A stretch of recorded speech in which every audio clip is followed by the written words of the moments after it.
He Why beat did the. Why are you crying? Why? What? He beat Wesley? Yes, in the first Dude, African American event. It doesn't Hold seem on, as one at big a when time. Bianca. It doesn't seem as big as when Bianca and Sasha did it at WrestleMania. It's not Yeah, where it's in the same front of level. thousands of people. This was in front of what? 15, 20 people? Like when I said it yesterday, it's the first two African Americans to fight for the NXT title in broad daylight. I know this is ridiculous for this to be celebrated or something. I'm for it. I support both wrestlers, but to acknowledge that, I felt like that was just a bit like unnecessary. On both parts. It was just like, let it happen. Just let it happen. It was a bit. I wouldn't say it was that NXT title. It's the NXT title. That's what I'm saying. WWE Championship or the Women's World Championship, that's fine. That's one of the main roster titles. But the NXT title, that's lower than the Intercontinental title in rankings. Man, how you go disrespect this man's that's emotional? That's the first 24/7 title to get swapped and like that. Not to take it away from you. Come at me with emotional, Eric. This guy's Drake. He's soft. He light skinned soft. Wow. Trick is the heart. Clearly, you guys both woke up today full of hell and choosing violence over happiness. I mean, well, he cheesed. He's like, oh God, Jesus, because Marcus, because he knew if Wesley did not crash and burn and dive headfirst into that barricade for whatever bizarre reason, he was seconds away from losing that match. He was seconds away. That finish. Welcome everyone to the Kings of the Ropes podcast or the Untitled Manny and Marcus show. It is not Saturday. We are joined by that guy down there, but I am of course Lord Manny Hayes, and he is one of the dum-dums on the dumb show. Marcus the grand finale, and that guy down there with all the cocaine spilled on his shirt or milk. Fresh off by DC High, baby. Fresh off by DC High. Flying in low, flying in hard, getting ready to manage these two guys as they are the king of the ropes. That's what I do. When you were saying you were going to Washington, D.C., I thought it was the District of Columbia. You just went to Columbia. You just went to Columbia. Hey, man. I went to Marcus. I went to places that many people don't go, Marcus. I went to parts unknown, and that's why I'm sick right now. Oh, yep. All right, you guys ready to dive into the show and talk about some AEW Dynamite? Marcus, how about that dive? There were so many to talk about. I heard there's two dives, man. There's two dives that stood out to me on this Tuesday and Wednesday. But we start with Dynamite. Let's get into Dynamite. Light the room. Feel the boom. Dynamite. On this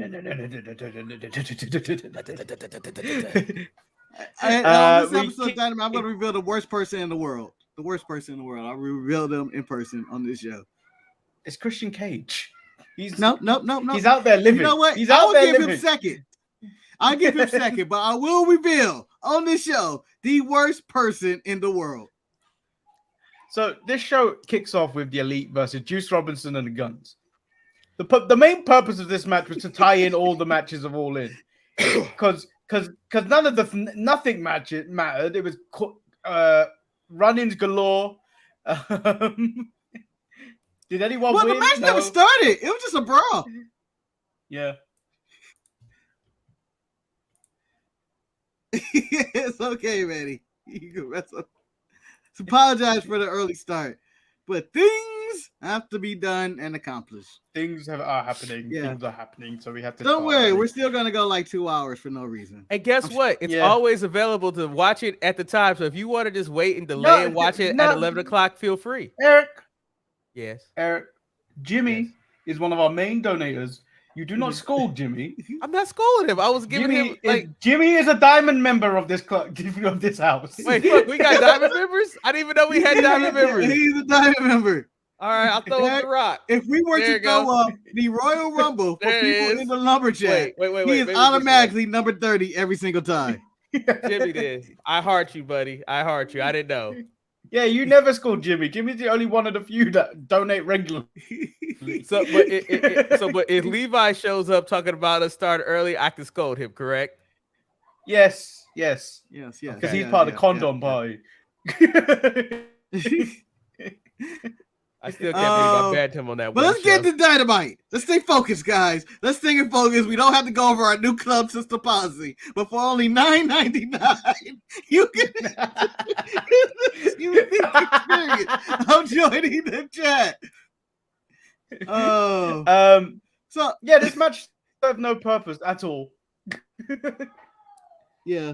Allow me to get serious for a moment, though, in this segment. Tragedy struck, and I want to talk about Ray Phoenix, who got hit in the face with a crowbar. Mark, that's not even part of this first match, Mark. You're jumping ahead, man. We're not even there yet. No, Mark, it's the first match. Mark is the Guns, Juice Robinson. Yeah. Yeah, it didn't start, like, because other people run out. No, huh? This is a separate match. Yeah, this is a separate match, huh? It is. Yeah, Mark, you just jumped ahead. I thought it was on the same segment. When I watched this, I just said to myself, wow, Jay White, this is what you signed up for. I was like, I guess. What do you mean? You don't watch Collision. You keep saying this, and he's the star of Collision. Along with CM Punk. I thought CM Punk was a star of Collision. CM Punk is the booker. No, I had a problem. I had a problem with this because I could have. We were yesterday on ETE. We were talking about matches we would have liked. We all stated we would have preferred a singles Kenny match. I could have easily taken a Kenny Takeshita match. Or a Kenny versus Switchblade match on this card. Yeah. And that would have already felt bigger than the 6-man we got. We don't need Hangman on this card. We don't need him. Don't. Just like CM Punk, go away. Of all the people in this stuff outside the parking lot. I mean, Takeshita dressed in wrestling in leather is the most hilarious thing in professional wrestling right now. Because I'm like, dude, you got to be so uncomfortable in that getup. But I guess you're evil now. Go figure. I totally forgot about this opening segment, and I did bunch all this together, and I think I bunched it all into one match in my head right now too. It did just cut down to me that that's what they did. A separate segment. They bunched honestly, 3 matches together. Manny, I'm going to ask permission. Can I jump to the next match? Because I want to talk about the most evil person in professional wrestling to this date right now. That person is Renee Paquette. Wait a minute. Renee Paquette. You just stole everything I said to start the show and gave the answer. I said I'm going to reveal the worst person on this show. And then you say, let me jump to the next segment and we can talk about Renee Paquette, which was going to be my reveal of the worst person on this show. Yeah. Mox chokes out Ray Phoenix and the BCC take out Phoenix after the bell. Eddie and Penta are prevented from making a save by a returning Ortiz. Santana also returns separately as Pride and Powerful both take out Eddie and Penta. The best friends make the save. Phoenix is stretched out. As in the back, a very upset Eddie Kingston has a microphone shoved in his face by Renee, asking some questions and instant reactions. And Eddie was like, "Really, Renee? Really? I would have hit her with a microphone." That's your husband. That's your husband. You asking for the scoop? Is this your thing? Get the fuck out of here. That was off microphone, but you can still hear him say, "Get the fuck out of here."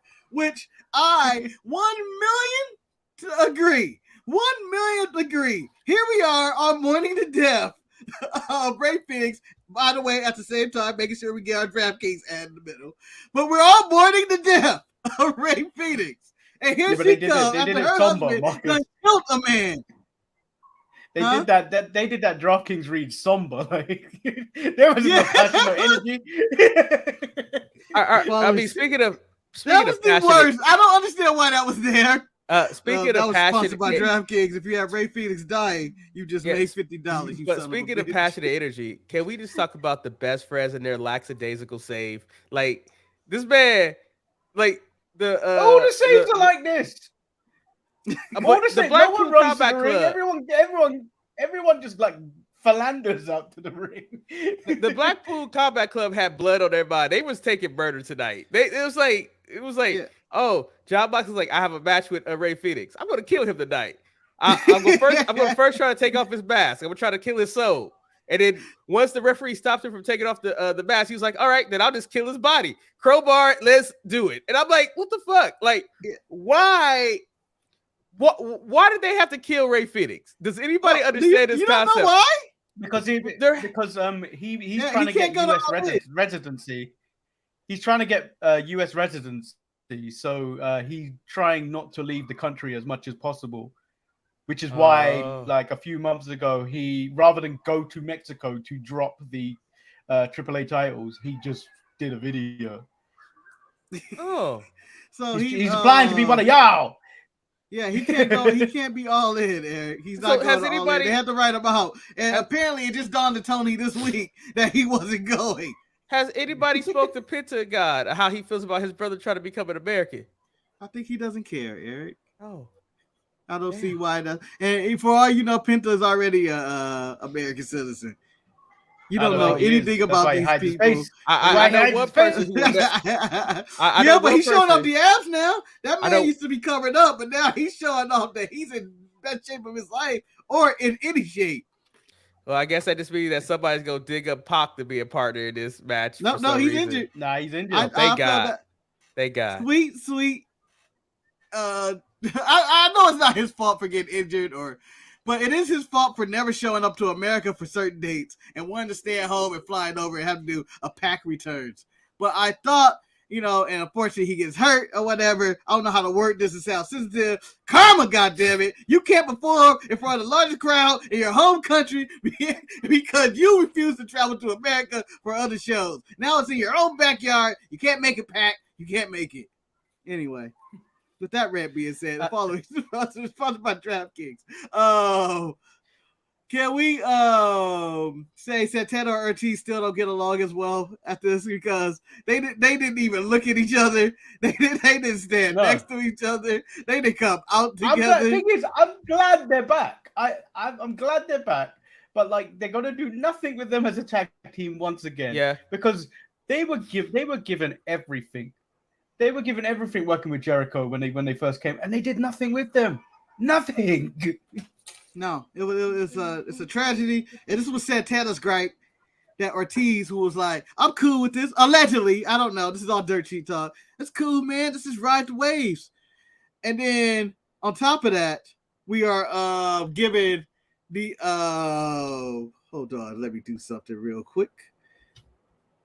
And move this here. I don't know how to move those graphics. Mark, we could have just had the box over. You could have just kept talking, Mark. You brought attention to something that was going on, Mark. We could have just kept it going. Nah, he walked away. I know, but Mark, okay. You're right. Yeah. Now you gotta look at this. Go ahead. Keep making your point, though, brother. What was my point? Now we back to the chair.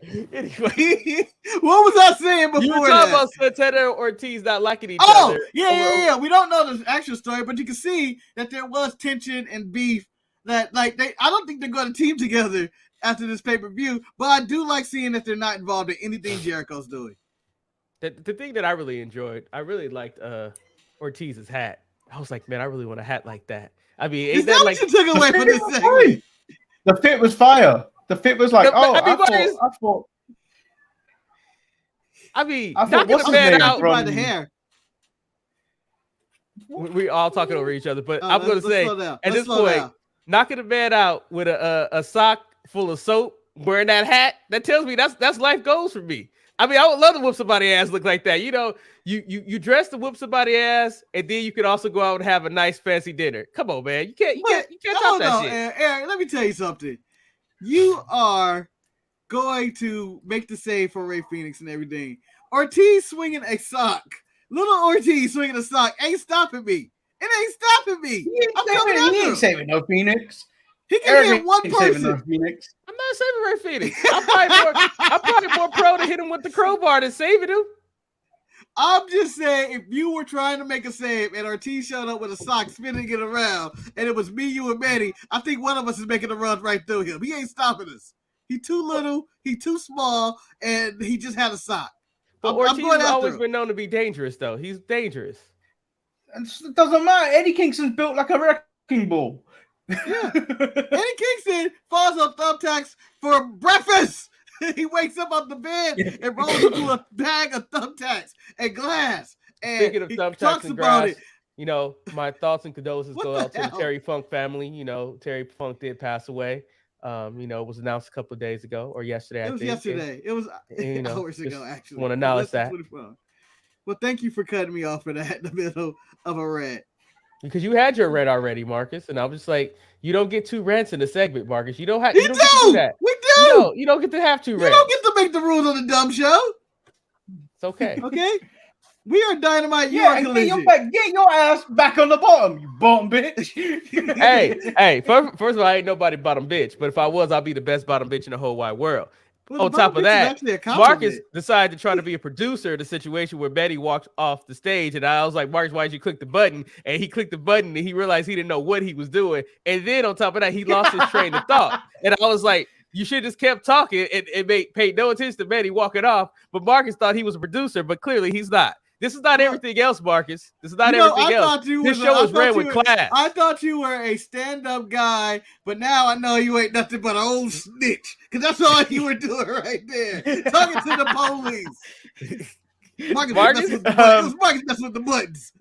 I've been jello dropping for a long time, man. I know. How dare you call him an Uncle Tom? How dare you? You called him an Uncle Tom. You call him a snitch? I call him a snitch. That's not an Uncle Tom. I call him a snitch. That's a difference. Might as well be an Uncle Tom called me a snitch, but whatever. Well, I saw you at the Republican National Convention last night. Was that last night? Or a debate. I think it was a debate. I don't know. Oh.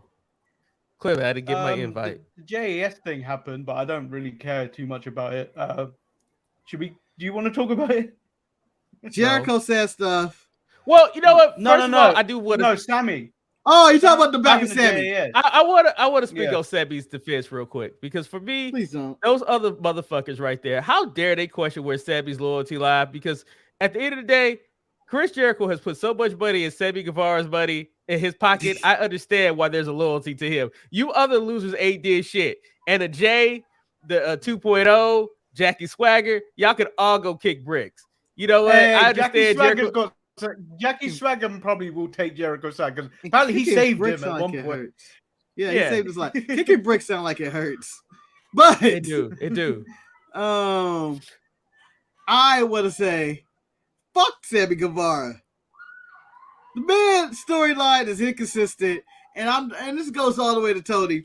After the 4 Pillars match, and Jericho come up to us like, you didn't ask for advice. They teased a breakup. He was the original person going to break up. Then all of a sudden they can shake up. Anyway, no. They got back together for a tag team. And then Greg was like, I'll show you who's boss. That. Huh? You can't just quote that and just go on like it's normal. I did. I was going to actually do the full song, but I didn't know how many people was going to get it. But I don't think you trust. Anyway, fast forward. Contract signing. Let's get to the contract bullshit. signing. Yeah, it's bullshit. Sammy Guevara is just bullshit this whole time. Don Callis claims he did what he did because he wants to play a part in ending Chris Jericho's career. He chooses to write history rather than watch it. Will asks if Chris Jericho is taking this match seriously, or is it some kind of vanity project to say his band played up winning his life? He's gonna feed his kid, his step kid. Like I have to keep referring to as step kid. Yeah, like my step kid, not my real son. He don't like that fucking kid.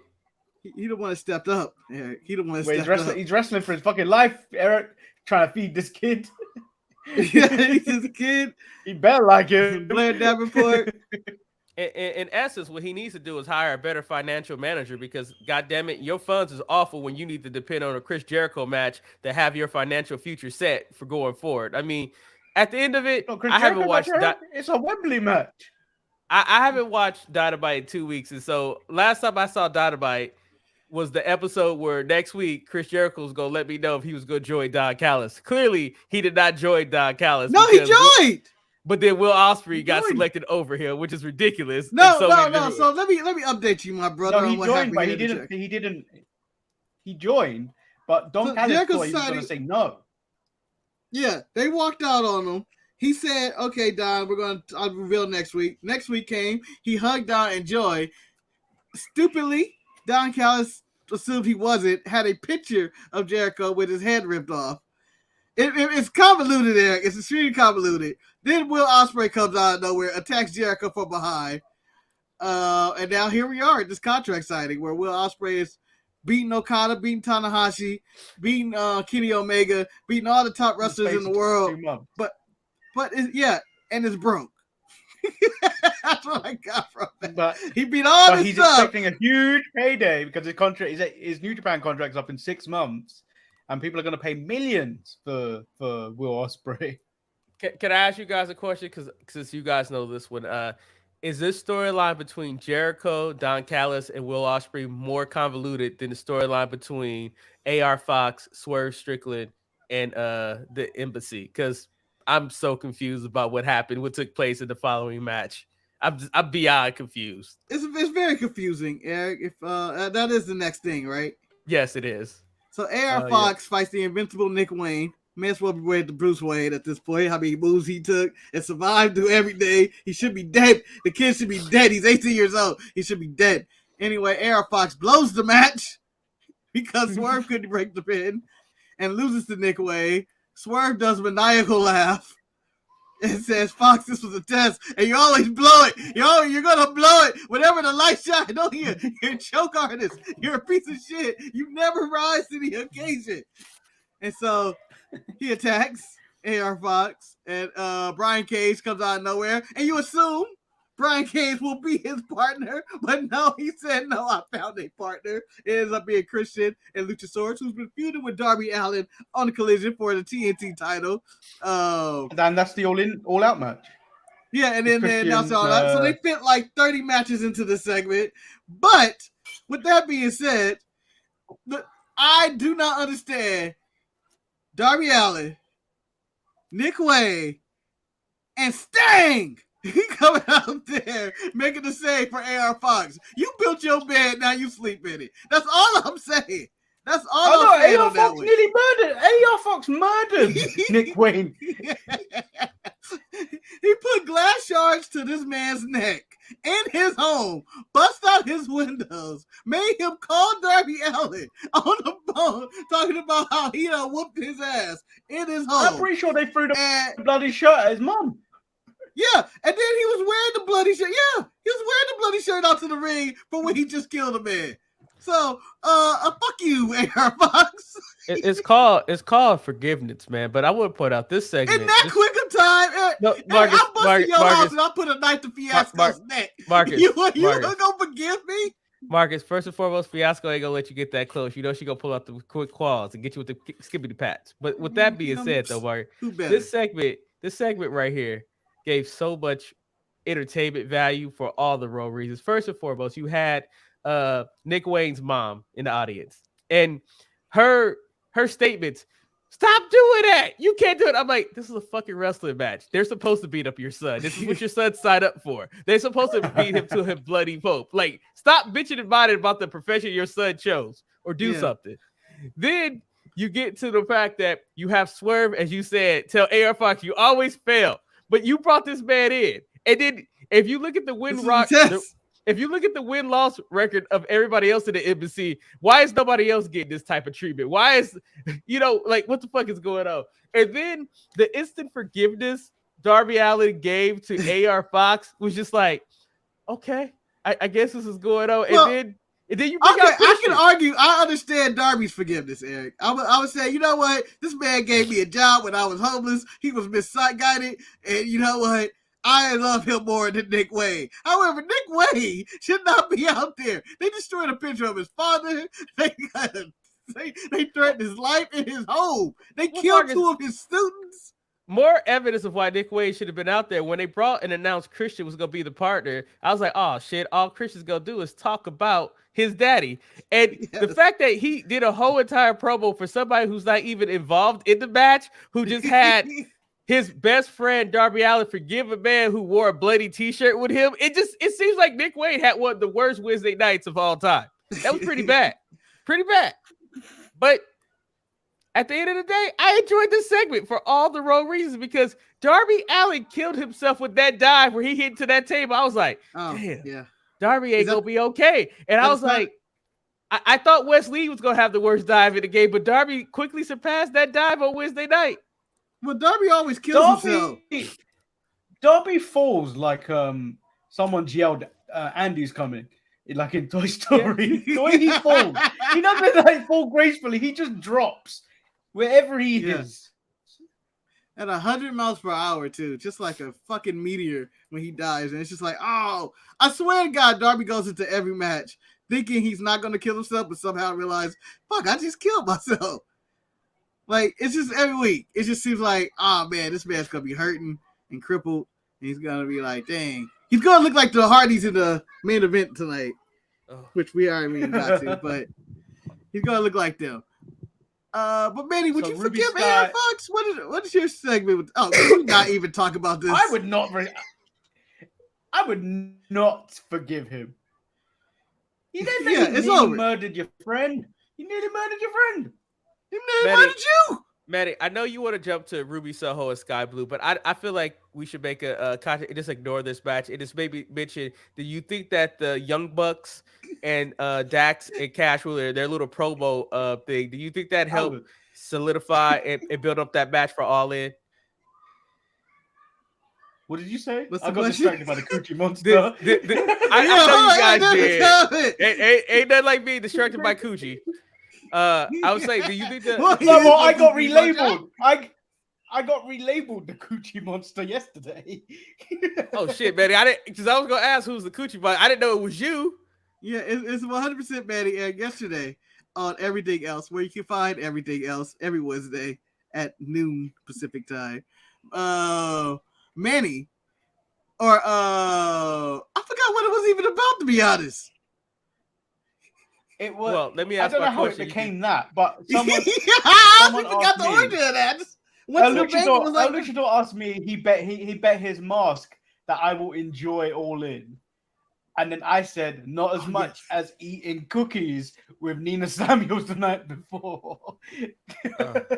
Oh yeah, and then I remember now. I remember I was going later, and I said, "Oh yeah, you know, I thought we were talking about where Pro Wrestling Eve was at." And I was just like, oh, it's actually on YouTube and they televise it?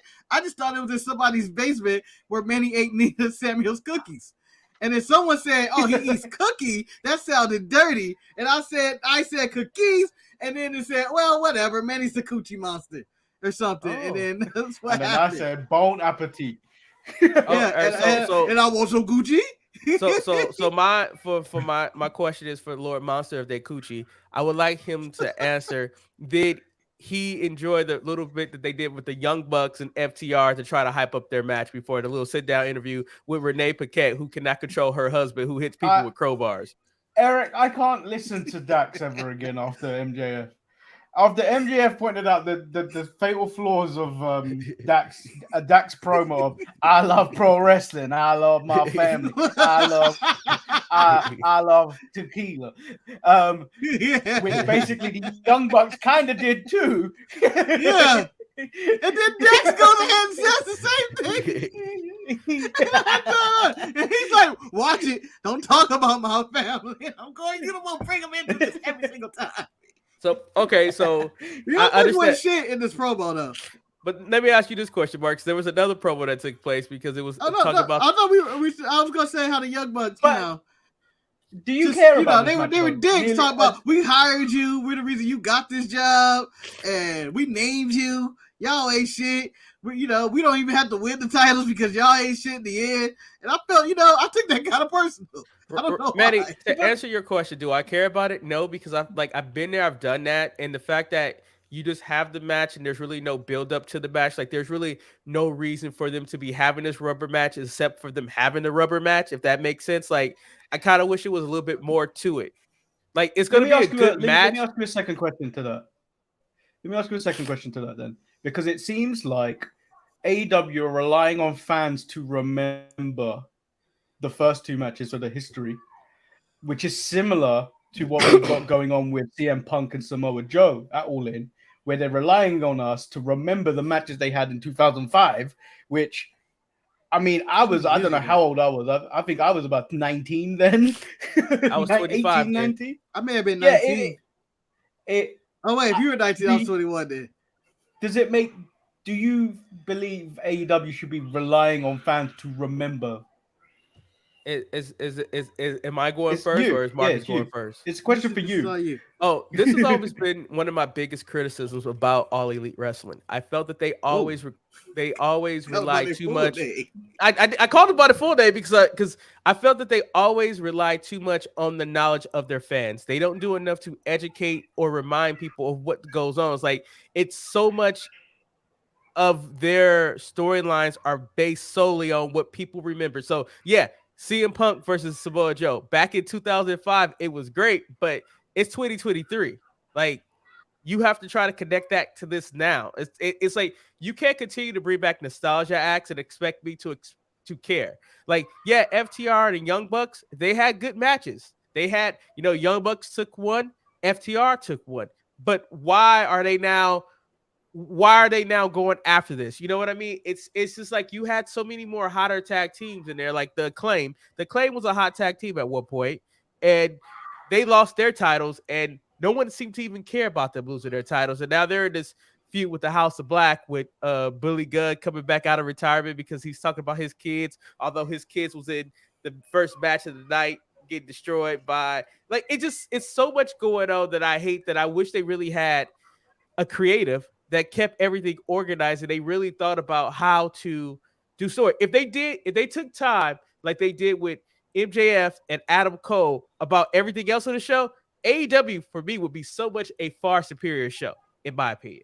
Marcus, what do you say to that? But I feel like Dynamite's similar to SmackDown. Sorry, Marcus. I feel like Dynamite's similar to SmackDown is where they put all their attention on this MJF Adam Cole story, much like SmackDown put all their attention on the Bloodline story. Not like they're the same story, but it's like the show was built the same. Yeah, it's just like it's all about them. It's all about them. It's not like SmackDown. Yes, there's Austin Theory was the United States champion. Does anybody remember anything he did with that? And then the rise of the LWO on SmackDown. And then you also have LA Knight appears. That's kind of SmackDown. Yeah. Right now. Sheamus in random match. Everything all Bloodline centric. And I feel like that's kind of where we are with Dynamite. It is the one segment that does draw for them.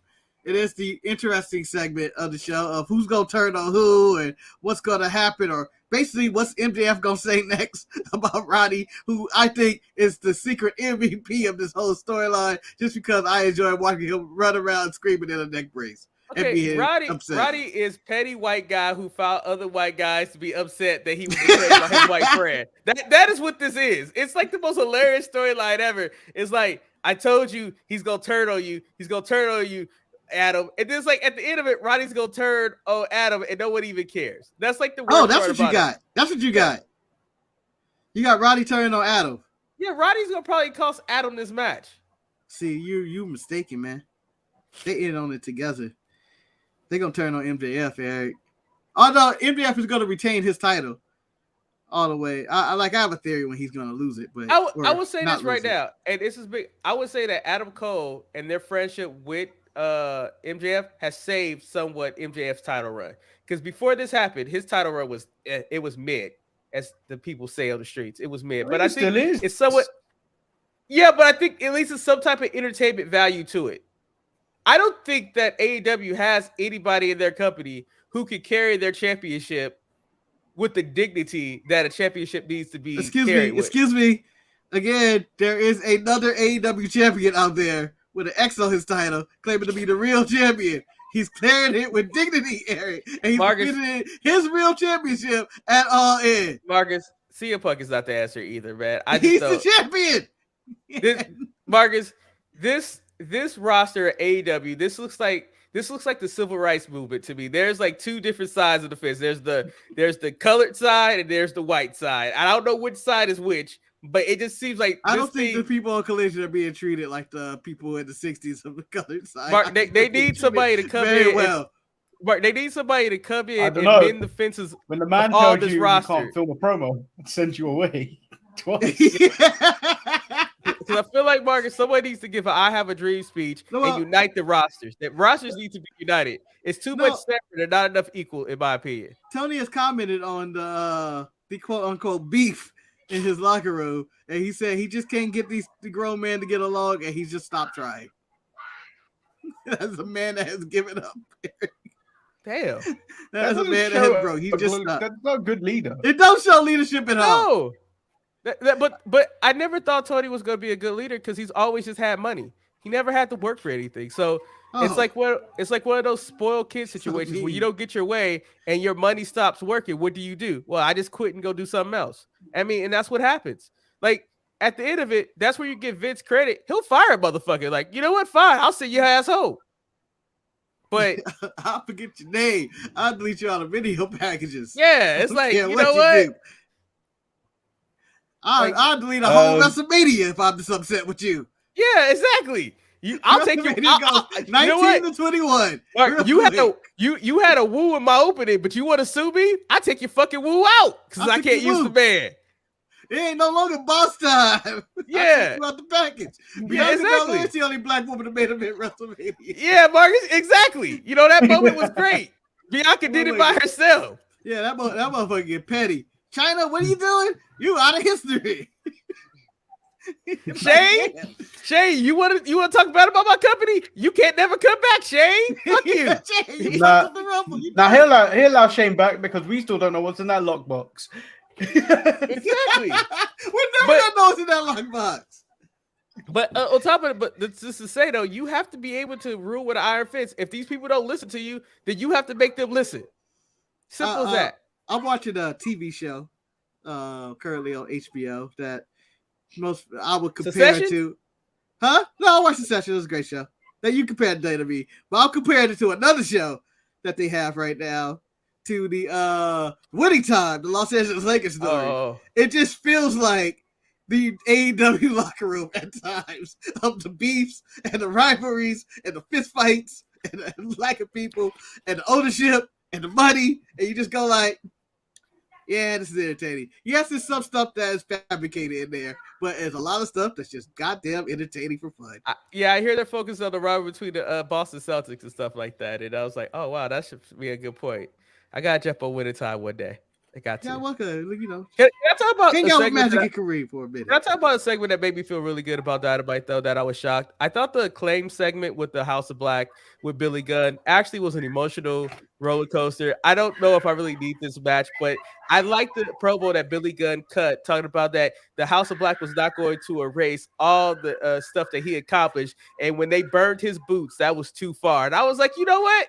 That makes sense as a storyline. I can understand somebody who gave up wrestling and came back because someone to me why Julia Hart is all about theft these days. She stole Andrade's mask. She's stealing the man's saying on fire. They just steal. They just steal and destroy things. That's their gimmick these days. I'm gonna steal this and get mad when we want it back. When I walked away from watching Dynamite and stuff like that on my hiatus, I was like, man, the House of Black was really doing a lot of things. Now they just became common thugs and thieves, and I'm just a little disappointed. Thieves. They're just not what they used to be. I'm gonna say this, Eric. You want to know why this story is coherent? And I'm gonna say this again. You need to join me on the dark side of the Collider over Dynamite, because it's all a Collision story. Aleister Black is technically exclusively Collision guy, as he stated. He is not a Dynamite guy. So when he showed up on Dynamite this week, I went, oh, he here. Maybe the black side of him let him come to Dynamite. Did you feel betrayed? Did you feel slightly betrayed that he was appearing on Dynamite? I do. Like, I better not see Miro and Andrade on this show because I feel upset. Shoot. I believe the Hardy Boys the Open happened. Man, can I ask you this question? The Open happened. Man, can I ask you this question? From 2023, from this point going forward to beyond, should we never have to deal with the Hardy Boys main event in any type of show anymore? Because I think they're done. I was mad when it came. I thought there was like 45 minutes still left on the show. Yeah, I was like, what the hell is this? And this is our main event. And I went, what? Girl? And I get, yeah. Like, I feel like there was a better way to get to where we got at the end of the show. Just say MJF and Adam Cole had a segment to close the show, and I'll be like, you know what? They're gonna talk, and they feud, and stuff happens, and that. But when you tell me the Aussie Open is fighting the Hardy Boys for the Ring of Honor title, by the way, a title I do not acknowledge nor care about, and I'm going, oh man, just look at the Hardys, they're all beat up. I would have rather sat through Ruby Soho and Sky Blue again. Iron Man, Iron Woman man. I'm just saying that. Because yes, we did gloss over that, and yes, Eric, I did recommend skipping Sky Blue Ruby Soho because it had no point and nothing about it built toward anything at all. Nothing. They had Toni Storm, who's also a collider, who's doing her best character ever, but on the show she's kind of walked out. Collision guy can't go further than this part of the ring. Ruby, you by yourself. And it was just like, oh, okay. Saraya wasn't there. Britt Baker wasn't there. Nobody on here was actually involved in that match. Sheeta wasn't here. Like, I didn't understand that match. But I would take this unimportant WWE main event NXT level up match over the Hardys and Aussie Open, because the Hardys just look painful to watch. It took me a long way to get there, but I got there. I also feel like that the Hardys really lowered the value of any value that Aussie Open had, because I don't think that Aussie Open was ever to really show off what they could do as a tag team. And like, I know Aussie Open because I know their theme song and I like their theme song. And when I saw Fletcher at New Japan, I was like, something about him is kind of he stands out. But like, this match really was not a good way to end the show. It didn't end the show that way. It ended with Old Man Cole and MJF. And the tease of the double turn clothesline and the turn of MJF hitting Adam Cole with the ring. I mean, it is what it is. Manny, did this get you excited for All In? I didn't even finish this. Oh, it's true. I didn't even finish it. Well, we just pulled that fourth wall back. Manny did not finish it. Amazing shit.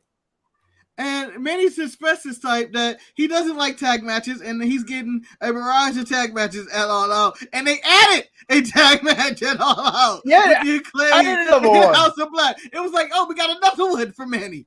I will point out, though, I actually enjoyed this episode of Dynamite, and I don't know why, maybe because I hadn't watched it in such a long time, but it was just so ridiculous. I was like, why not? Yeah.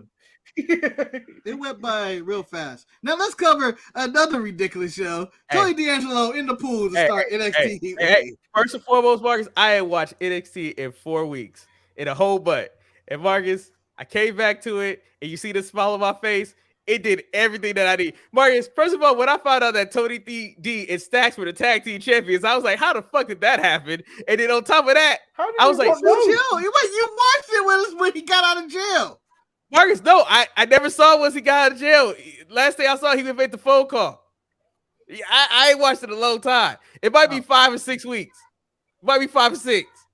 But they had a pool party of all pool parties to start this show off, and I was like, damn, what the hell's going on? And then Trick Williams came out to the girl ring with a thick Italian Jersey accent. I don't know. I don't know. He had to be putting that accent on. But Stacks looked like he was up. Hey, but Manny, was it just me, or did Stacks seem like he was upset that he lost his alone time with Tony D? I think he was, Eric. I think that it was. I thought it was just going to die, Mr. D'Angelo. I thought it was just going to be the guy. Coochie Monster jumped in that pool, by the way. But we opened with Dragunov versus Trick Williams. Good match, especially for Trick. It's a building block. Yeah, he lost, but he showed he got grit. Man, Trick Williams came out and looked like he was the second evolution form of Swerve Strickland. I was like, oh shit. To whip that trick, and I was like, damn, he looked like a star. I was like, damn, Trick Williams out here doing it. He might be the second person the main event for the NXT men's title. The second black person. Yeah, shit. You can't talk about that evolution trait because it starts with Leon Ruff, then goes to Swerve. Then it would be the final form's R-Truth. I thought it was Kofi Kingston somewhere. Somewhere Kofi and Booker T fits in there. in the don't evolution know. of blood. But I think the way cinematically, the way that they shot Trick, the way that he came out, the music, like the presentation of Trick Williams was really it was well done. Like you could tell that they are getting behind Trick and they're hoping that he's going to do it. And the fact that he was able to hold his own in the ring with Ilya, which, and all credit to Ilya for making this match the way it is. Him and his facial hair. I don't even know when the facial hair happened because last time he didn't have facial hair. When I Billy saw it. magically showed up. Yeah, it's That like, goatee's better than yours, and you've had a goatee for time. No. This man looked. Ilya looked like he was about to give me a lecture on art and music. Like I was like, shit, go ahead, Ilya, let me know. He looked like somebody daddy that was about to go home with some ass. Like, oh, that's the angry daddy. That's my mom. He looks like he steals people's money. Yeah. He's that bank teller that steals people's money. I'm just like, Eric, the goatee did just prop up one day. It was just like, it grew. You saw it go, where did he get that from? To the next week, it's fully formed. What the fuck? And then I think afterwards, the nice little bit of respect that Ilya gave to Trick afterwards, I was like, yeah, go ahead, Trick, do your thing. But I think we all said it when we first saw Trick. We was like, yeah, Trick, if he sees it correctly, he might be somebody. And I think it shows that the development in WWE can work to season somebody to become a good performer if they have the dedication and determination to do it. Wow. The moral of that story is Trick Williams is the next great star. I think he is. I think if he continues to work, he needs to continue working with these top stars. I can't wait to see him and Melo feud as they tease later in the night, as Trick really kept saying, like, what did you do? What? Without me? You blame me for that? And all that, and him looking at the title. I'm assuming that's the route we're going. At least it ain't Swerve talking about AR Fox. You always fail. This was a test. The Rock's had a match. The Rock's lost a match. The Rock's got kidnapped, and then it was revealed it was the Creeds looking for their job, get back their job. Again, I want to state for the record, and Eric, you have never heard me say this, and you're going to hear it for the first time today. I don't need this storyline to go whatever direction they're going. I need to go into my direction. I need The Rock to be the leader of Schism and demand his daughter back. I want them to waste The Rock on NXT in a video clip talking about demand to get my daughter back. I want him to basically be Mel Gibson in the movie Ransom with money on who will get my daughter back from them Creeds. I'm just saying, that's all I want. That's all I want. Marcus, this is why you're not in charge of booking. You would waste The Rock on this segment. I would waste The Rock on this one. I feel he's more important in this segment than he would be in the Bloodline segment. I just want to point out that you do not paint the Creeds and Ivy Dow as faces by kidnapping a woman. It never goes down well in history. This is not. I understand. It did. Hold on, Eric. One, it has went down very well in history. They're in Florida, and it's a black woman. So therefore, you can get away with this, I think.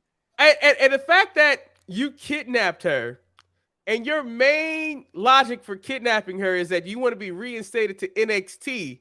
Like, you couldn't write a letter petitioning the NXT management. Like, how can NXT management appreciate somebody that kidnapped people to get back? Like, it just seems like this will be an unsafe work environment. They did bring him back. It's ridiculous. Shahan, this is on you. Let me get around. Betty, can I ask you a question? By now. Betty, because you skipped it. We're not going to talk about Mustafa Ali being petty and wishing Dominic breaks a leg in the match. Sometimes I move segments around to fit the narrative of how I want to move the show, Eric. Like, I would have put that in with the tag match that happened. But you don't let me present. This is my show. Let me present the show. Your name in this title. Your name ain't in this title of the show. Betty, from this point going forward, I will wait for you to defer to me. I will not say anything else. I will let you. We do jump over segments and come back. I will follow the winds of your sales. We sorry. Are the kings of combined. You are the apron. We got to. He's not the hardest part of the ring, though. He's the hardest part of the ring, man. I'm the hardest part of the ring. Goddamn it. Tyler Bate gets taken out by Dabba-Kato, causing a distraction for Dar to pick up the first fall. I don't care. I hate this match all the time. I need to get rid of rounds matches. They suck. I enjoy it just because I enjoy Noam Dar claiming to be the round champion. I enjoy the Heritage Committee, Manny, calling him. I enjoy all of this. First of all, I didn't even know that existed yesterday. Me neither. That didn't even exist. But Eric, they're gonna do a global Heritage Cup tournament. The winner getting a title cup match. You guys, I want to tell you guys something. So I watched NXT on Hulu because I'm now an official Hulu member now. They cut this match out of the Hulu NXT. Oh! This match did not exist. It deserved it. It deserved it. Literally, I went from Dragon Ball to talking, and then it went to Tiffy in the ring. I have no recollection of this match. Oh, no. Well, I enjoy these matches too. Eric watched that and then went to the Tiffy top. We had to go down to the bottom to watch a 2 out of 3 falls match. Yes, but you know what? I'm okay with this 2 out of 3 falls and I'm upset that Hulu cut the black people off of their show. They didn't cut the main event, but they cut the blackest part of the show, which I consider Noam Dar and Lash Legend and Oliver Carter, Kent Everett, or Mensa and Jakari Jackson. They're the blackest team in the game, and I appreciate them getting that cup back in the celebration. You know, it gets even. I feel like it gets blacker every time Booker T has to refer to his boy Oro Mensa. Yeah. I hate Booker T on commentary, though. I just want to let you know. Yeah, you missed the doozy. No, I didn't, Marcus. Betty hates this whole segment. And Marcus, I don't like 2 out of 3 falls matches, Eric, because they follow the same pattern every time. And Betty, the thing is, I know my brother. My brother loves the white guy that try to kick it with the hood with the other black people. So that's why he's enjoying this Noam Dar situation. What are you talking about? I'm just saying. Oh, well, it's hilarious to me. Yeah, see, look. Betty, you saw how the man tried. You saw how he tried to deny it, but then he realized he right. It's funny with the braided hair and Eric, the ghetto-ness of it all. Ain't one of your favorite films that film with I can't remember his name, but the character's name is B-Rad. Oh, Malibu Most Wanted? Yeah. It's for all the wrong reasons, man. But I don't need that in my professional wrestling. It's the same reason Marcus likes the metaphor.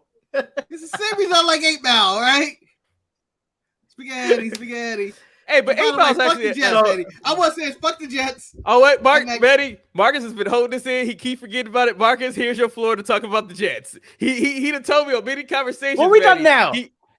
What we done now? He wants to bring it up to you. He just... Go ahead, Marcus. As I've told you and expressed before, Manny, I've been hate watching Hard Knocks just to look at Aaron Rodgers and enjoy his happiness, his peace. They're going through fights right now and they're spring training and stuff. But he's all like, why we fighting? Chilling and all that. Just being a nice guy. But however, Manny, episode 2, he's in trouble. That whole O-line was getting fucked through just by every single person. Yeah, Marcus, I told you this. I told you. I predicted that the moment he got traded. But, Marcus, we want to talk about episode 2, and we're not going to talk about how everyone was in awe of the magician at the beginning of episode 2. Yeah. Hey, I was in I went, oh! How did he get Marcus, me? He's not a magician, man. He's a mentalist. Is your rent over, Marcus? Because I got a different rent, and I don't understand why you're not giving Betty the hate that you was giving me, that you told you was going to give him. Manny, Marcus was talking about the O-line and how the O-line couldn't stop. You said all that? Yeah. I mean, listen. That's what I just said. Oh, okay. I'm sorry. Never mind. But again, Eric, I spoke about the O-line. The moment he got traded, and we gave you see this eye, my eyes go at JR right now. Yeah. All the first when we gave away all those picks, I knew that O-line was going to kill him because the O-line is not healthy. Yeah. He's dead. He's dead. With that being said, I enjoyed the rendition of the 8 Ball scene in your training rookie talent show this week. I don't know how we went to. I need to give Manny hate about the Jets from Malibu Most Wanted. Oh, because of B Rabbit, and the guy was rapping 8 Ball. And then I thought about A-Rod, and then There tangents, we go. man. Tangents. What the hell happened on NXT? We went to the Tiffy top. The fall of Tiff. She's the summer of Tiff, where she's barely been there. She says she's It's the more perfect like the fall champion of tits because everybody getting tits. Oh, because they want to go to I the said main it. roster, Eric. No They one do. wants to look like this.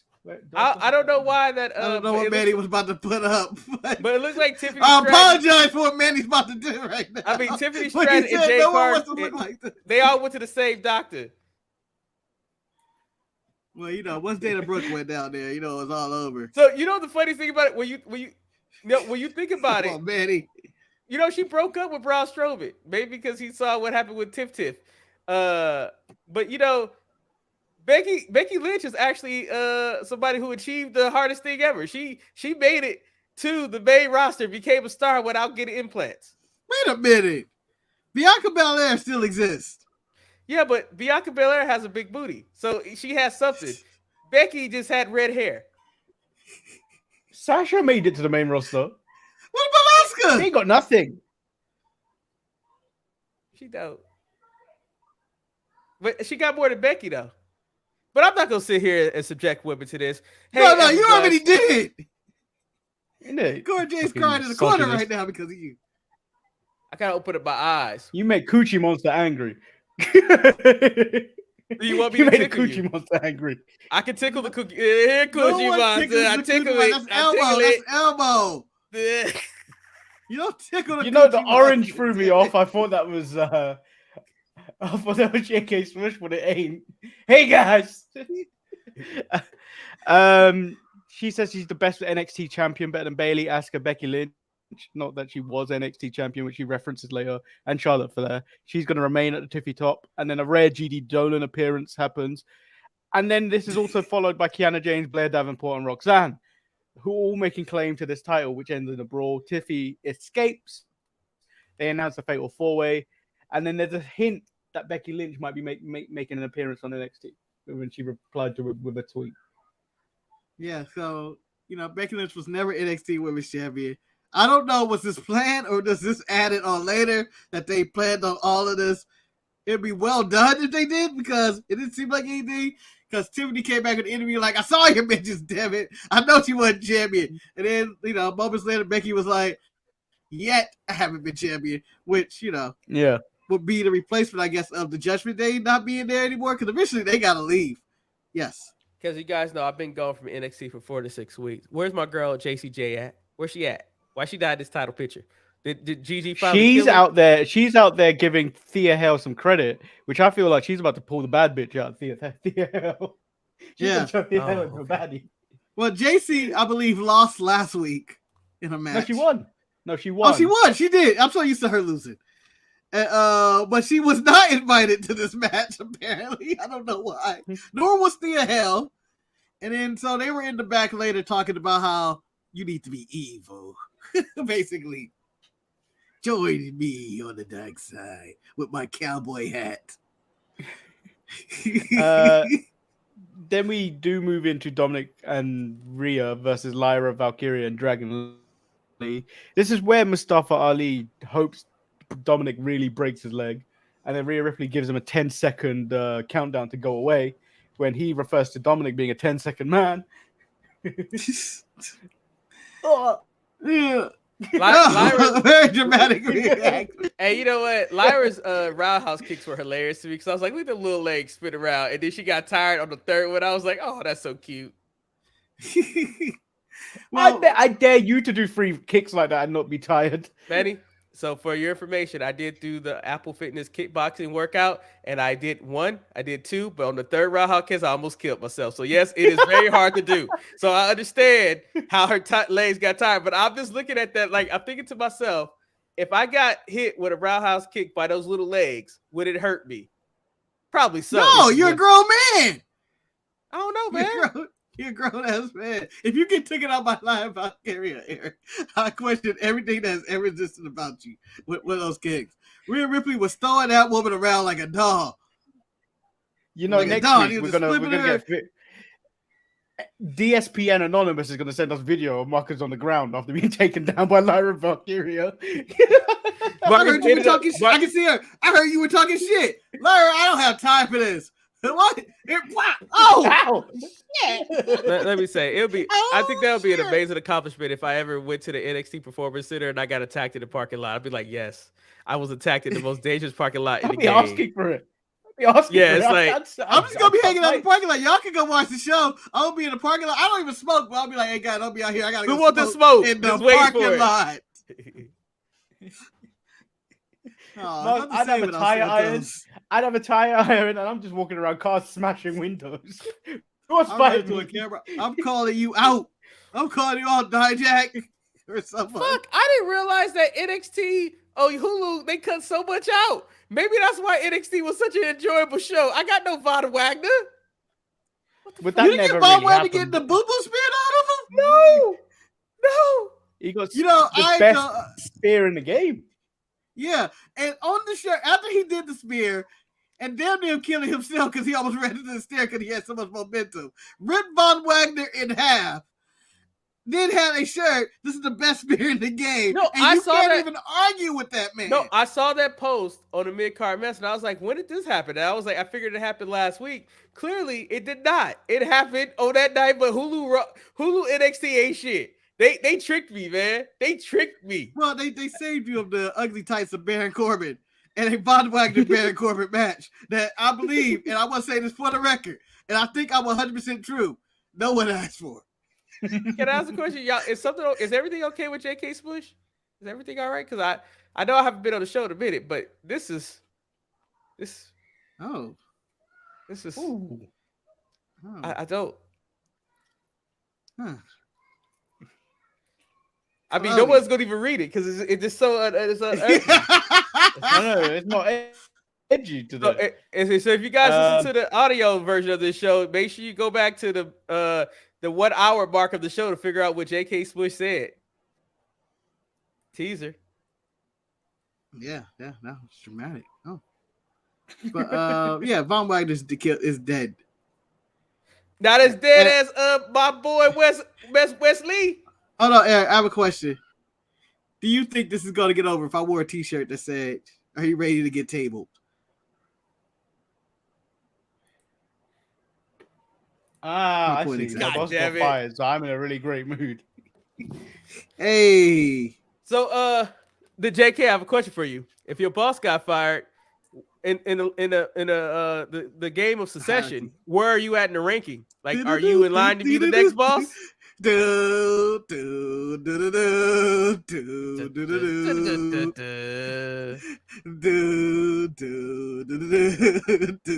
do, do. He's gonna be sitting on the iron throne by the end of the week. Mark, does Succession use the same thing as the Game of Thrones?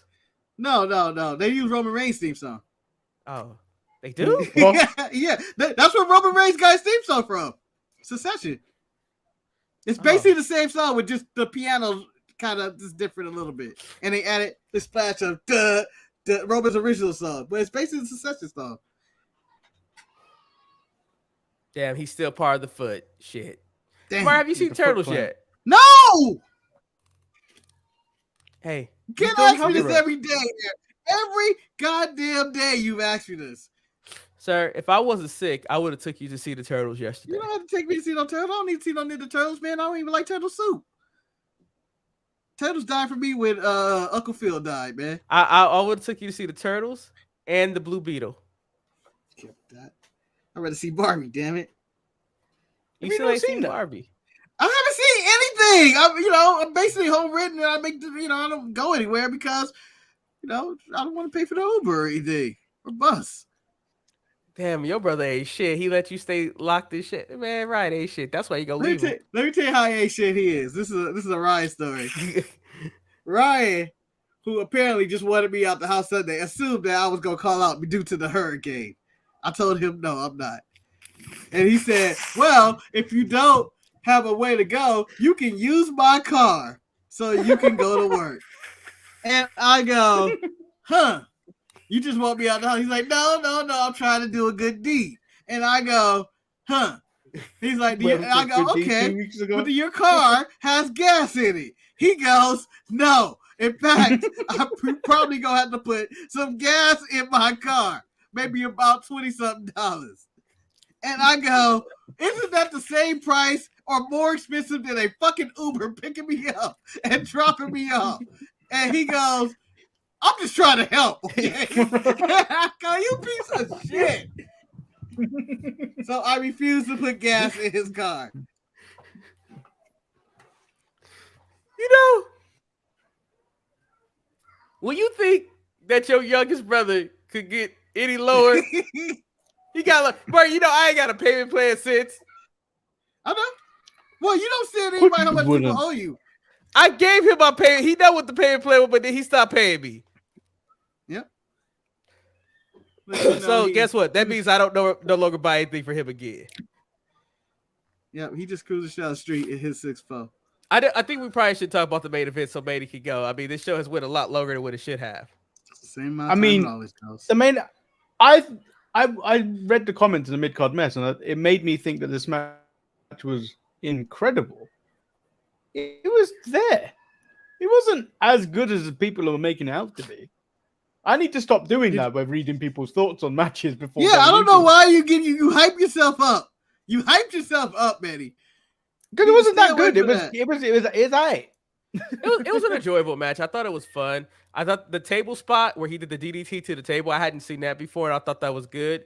The ending was so wonky where Wesley torpedoes himself into the barricade and somehow, you know, Trick lays his finisher. I mean, I'm sorry, that Melo lands his finisher.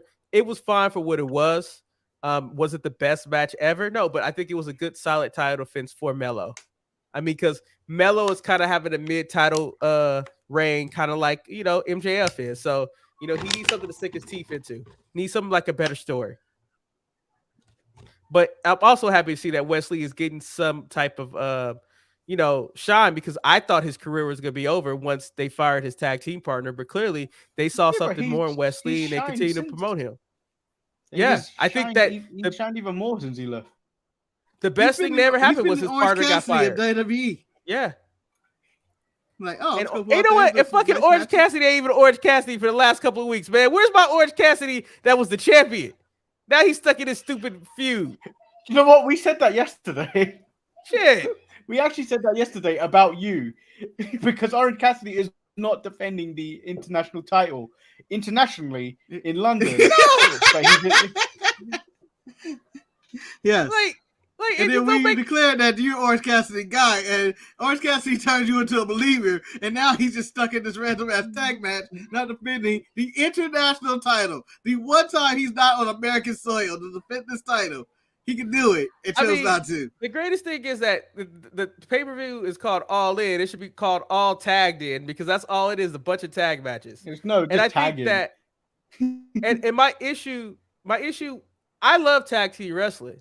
But I do not like tag team wrestling when it's used as a crutch. And I felt that when I went to Dynamite, the only person who's really enjoying what Tony Khan is doing with MJF and Adam Cole is that he's booking towards his idol, Daddy Vince. Daddy's like, look at them. Look at them. They go, I bet you what's going to happen. They go win the tag team titles, and they going to be tag team champions going into the main event in England to fight each other. And it's like, yeah, and I'm like, damn, this is Vince McMahon written all over this. Like, can't you guys see that? And then he calls, he's gonna call Triple H. Triple H, why you didn't book it like this? Look how great this is. Look at what he's doing over there. That's my real son, Tony. That's my real son. Booking tag team, putting them together. Contender versus champion. Think about it. They're the champions with each other, but now they have to fight each other for the title. It's the best thing in professional wrestling. The drama. And it's happening on the same night too. Linda, book me. I'm going on a flight. I'm going to Florida. I'm gonna go snort cocaine with Tony Khan, my real son. They gonna announce I'm all in. You guys, you know the internet would break if there was ever a picture with Vince McMahon and Tony Khan sitting at the same table. Actually, let's be honest. Right. Vince wouldn't sit with Tony. He would sit with Shot. He would go sit with Daddy Khan. I think he'll sit with Punk. Start more trouble. And can we just make sure he still has the mustache? I don't know. Can we confirm the mustache is still out there? I don't know. Mustache watch. This is mustache Vince. So is it true that I mean, he got all the face. There was Durag Vince, and this is mustache Vince. I hear that John Cena's gonna be making an appearance on September 1st? Yep. Yep. Yeah. I'm gonna miss that. He's back due to the strike. He's back due to the strike, Eric. Gotta get that money somehow. He ain't got shit He's else also to going do. to appear on the India show. That's why. And he's going to try and sell India at WrestleMania. He's going to lie to them. Manny, I'm sorry that he lies to you. And never meet your idols. And I hope you guys never meet your idols, kids. I hope that you guys are at England understand at Wembley. This is the closest thing you guys are ever going to get to WrestleMania. It's all in. Damn, my goal this weekend. My goal this weekend is to pile drive Jerry Lynn.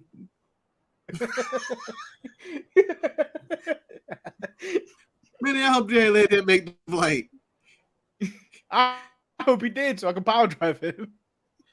Yeah, but overall, NXT, solid show, Dynamite, entertaining. It went by really fast, but it was a lot of stuff that she was going like, why the fuck is all this on the show?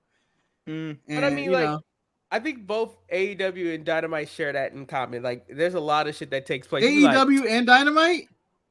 AEW and NXT. Sorry, Mark, I'm congested. Okay. You put a lot of it. You bring a lot of blame on congestion when you make these mistakes. Your hearing, your eyesight, your congestion, that shirt, everything is all congestion. You know, I'll take my shirt off, man. Don't make me show the whiteness. I'll break the wall. Oh.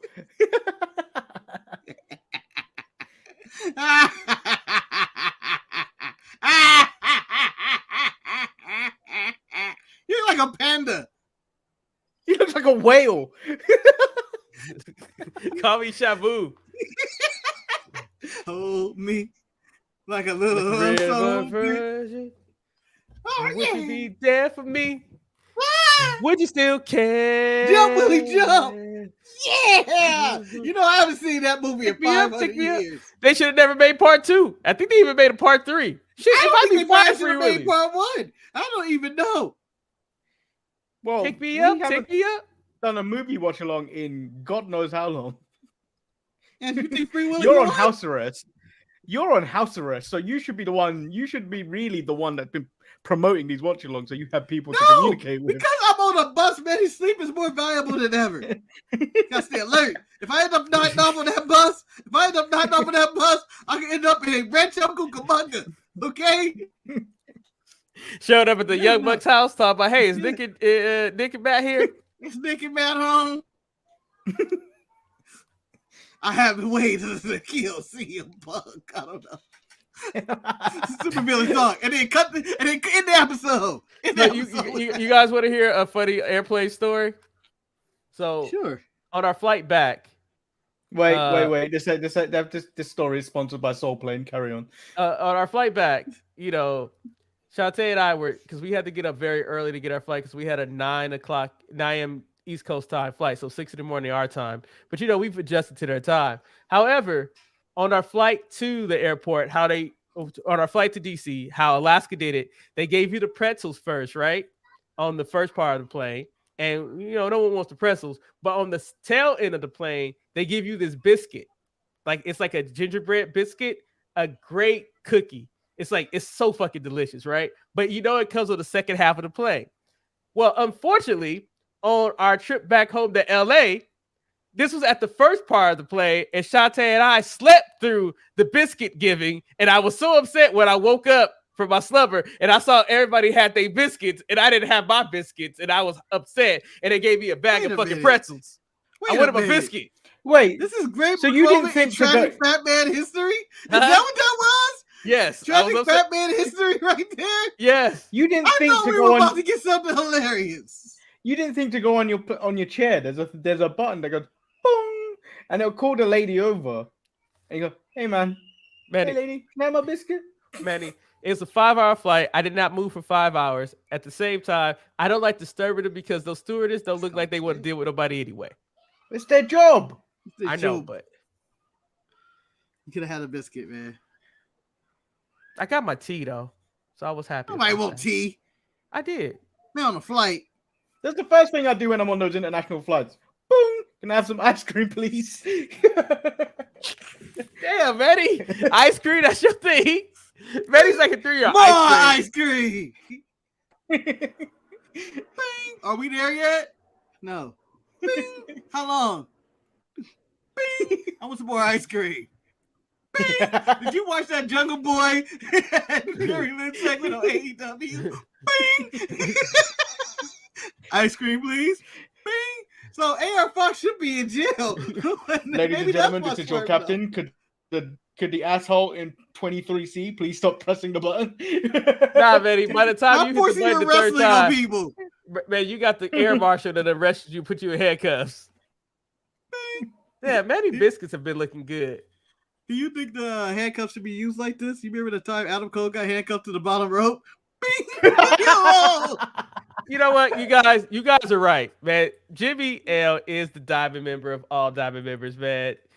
He got a raise today, y'all. Congratulations on that accomplishment, Jimmy. So he's upgrading his diamond membership by setting up a monthly donation. It's not much. It's a free Peacock premium update. You know what? Every little bit counts, man. We don't care if it was $1. We really appreciate This is why This is why I already said we don't have diamond packages, but that's why I would say if we had a diamond package, this is the person that would get it. Yeah.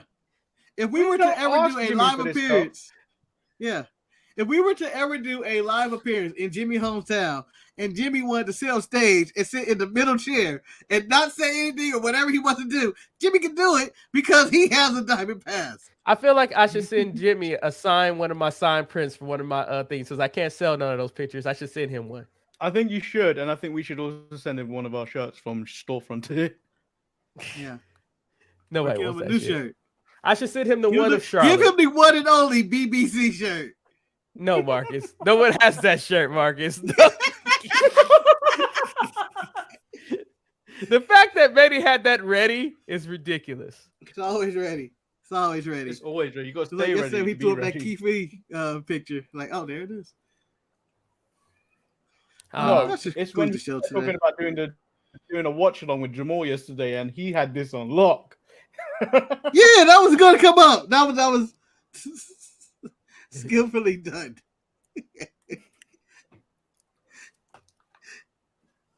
It's early in the morning, man. The show better not be like 7 hours, though. I'll tell you that for damn sure. Don't you know?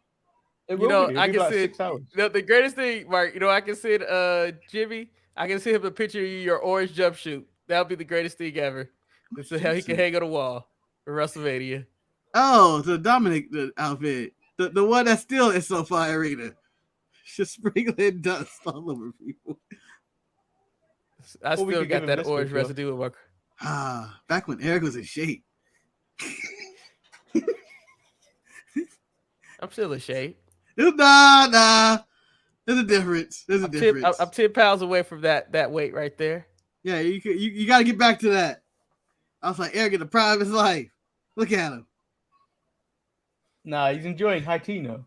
That's what he does. And for the record, he enjoyed the BBC shirt very much. But coming soon, Manny Coochie Monster shirt. Go along with your people.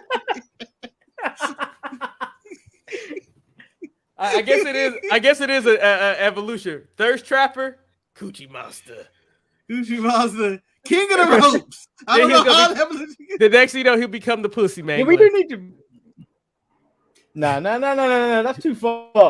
What was the last one? The Pussy what? Pussy Mangler. The Pussy Mangler. Oh, that sounds like a crime, man.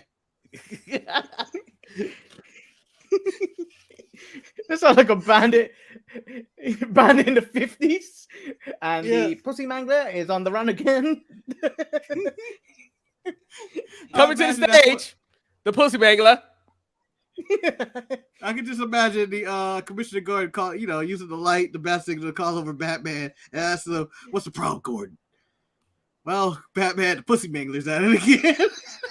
God damn! Can't y'all handle him? He mangling. He mangling hard. Never mangled like adds up. If you add that, we also had the what was it? I can't remember the superhero, but he ran around in a T-mobile. It was like Seven Jones, man. It was just you. It was just you. Everybody, I thought we had a news fit. alert. There's a special news alert. Everybody, we want to let you know the pussy mangler is on the prowl. Please protect your pussies at all costs. At all costs. We do not want your pussies to be mangled with, but he is on the prowl. This is an announcement. Hurricanes come and go, but the pussy mangler lasts forever. And we've heard, do not play R. Kelly Ignition because that will summon him. Hot and fresh out the kitchen. He is not there to step in the name of love. He is there to mangle pussy. He's up there mangling. And we are sad. So Eric, I'm outside of a home right now where the pussy mangler just mangled. just mangled this woman. And I was going to ask her for questions. But before I do, as she sits there mangled, this following presentation is sponsored by DraftKings. And now the sad part, they sent Renee Paquette, but they sent Renee Paquette, but unfortunately the pussy was mangled with a crowbar, so it may have been John Moxley who did it, and it just was so insensitive because they all knew who it was. Yeah. Oh, this show has hit a nosedive. Wow. No, this is about right for the Thursday show. This is on character. It never ends. Even when we start early, we're ending at the same fucking time we normally end. So Marcus, you and I are doing a show on Saturday, right? Yeah. Okay. That mean I got set up? I mean, you're just gonna change whatever I set up, so it might be easier. I haven't changed anything in weeks. But you always wanted to. But the quote wise, man, I'm too fucking tired to try to change anything. It's easier. It's easier just to ridicule what you've done and then just leave it. And make me quit again? Shit. Yeah. We could do that. All right. Well, this is Manny shows to close out. I'll just stay right here. All right, he died. You just shut down. Well, just stabs him in the eye with his own microphone. Well, this has been another edition of the Untitled Manny and Marcus show, or the Kings of the Ropes and the Apron podcast.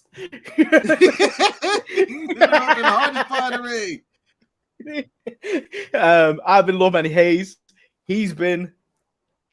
I've been Marcus the Grand Finale. You know. And I'm Eric the Titty Tickler because I'm ready to join forces with the Pussy Mangler. It's all Titty Tickler, Pussy Mangler, Gucci Monster, all in one spot, Batman. My God, Batman, coming for you. They're going to Sesame Street. Well, can you tell me how to get to Sesame Street? Snuffleupagus, watch out!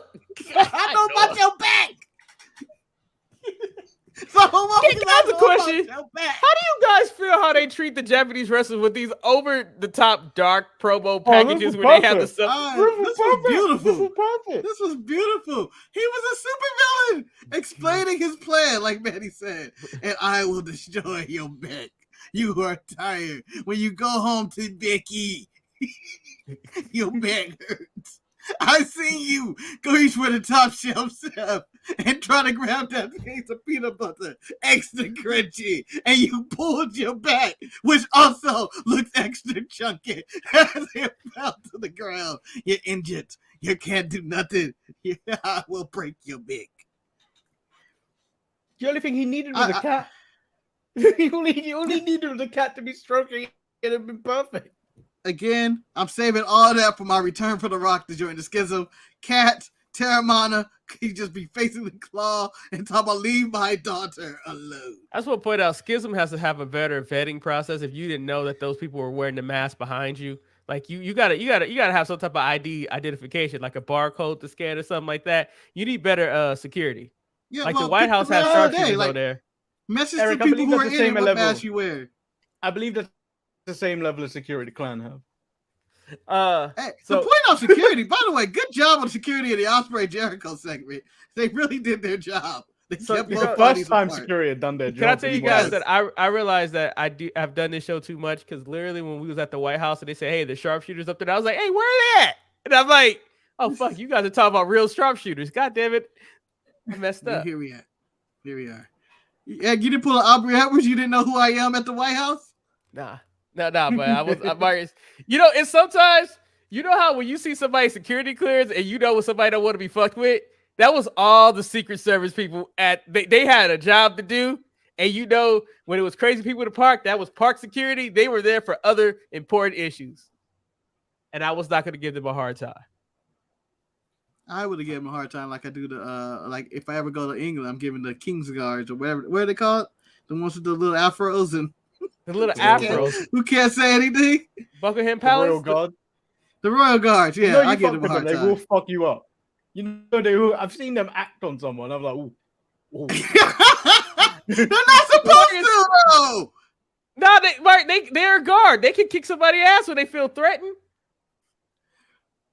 Man, I thought you could just fuck with them. They would just not move. That's what history has told me. They are also human beings, Marcus. They're also human beings, Marcus. You push them out like how Keith Lee had been pushed. Barely Keith Lee didn't push out the door. He walked out. Yeah, and had to rewrite Rampage because of it. Not like all that money cares. in Great Britain is made off the back of my people. Sorry. Gotta let that out. All the money that was made off of slavery from Great Britain is ridiculous. Yeah, but it's not the one that goes in history. It's your slave trade that went down in history. Believe it or not, Portugal made a good amount of money too off the back of my people. It's goddamn shame. That was the biggest money currency. That was sex when back Eric then. talks about his people, Guys. he's not talking about black people. He's talking about bigots. Hold on. By the way, guys, for the record, we had a good note to end the show. We did our exit. We talked about titties and The titty manglers tickler? and pussy monitors. Now we're into slavery. I think it's time to end the show. You're right. We had a good positive note, and now we're going to talk about the horrors of slavery and then get a DraftKings ad. We can't talk about horrors without that DraftKings, the somber DraftKings ad. I'm ordering my white folding chair because the revolution is gonna come. It's on. By the way, we got no update on Ray Finn's condition. I'm assuming he did. He dead. Or he's either dead or he's now living the American dream. He's taking that oath. All right. And on that note, guys, we've already signed off. We out. Over. Peace. Over.